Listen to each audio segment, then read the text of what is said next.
Okay, the list still continues. This is the applicants, the proof of clear and everything, company registration, letter of consent. So letter of consent are very important, guys. If you're doing documentary and you want to make a movie or documentary about someone and you've never received any letter of consent from the family, just imagine you spend this X amount, you're about to showcase the movie, and they say, no, we didn't give you permission. We didn't give you permission, and then it means NFVF is going to lose money, you want to lose your time. So we will also ask you to please make sure that you get a letter of consent from whoever you want to tell stories about. All right, so I think it's all clear. I think that number 7, most people are not thinking about it. So when you create a film, we also ask you, please, give us your plans. How are you going to market your film and distribution plans? Because I'm not sure if you take time and watch our movies, and you can see this movie has a nice storyline. If this movie was well marketed, this was going to be a serious blockbuster. But because of people, they make movies and they don't think of the marketing and distribution plans. Great movies, they just die. So we ask you, please, to give us that. How do you plan to market your film and distribution plans? We really need that as a part of the document to attach. Okay, this is the same. Again, it's a letter of consent. So we're talking about fiction, now we're talking about non-fiction. But the requirements are more or less the same thing. Unless there's something you want to ask here. This is when they read your application now. This is the panel. Panel is going through your application.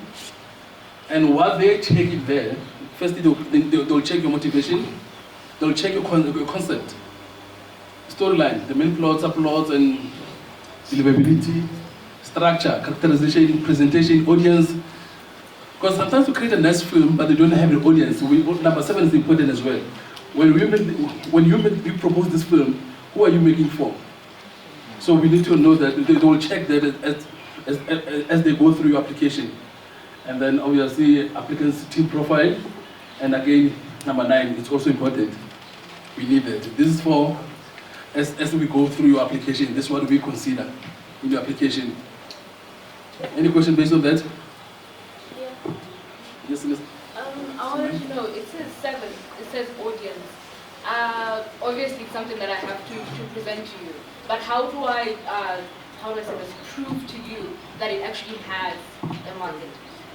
Remember, this is not you proving. This is when you say, I'm developing this film, and you as a part of the application, you list, I'm targeting 17 to 18 years, people who are from township or whatnot.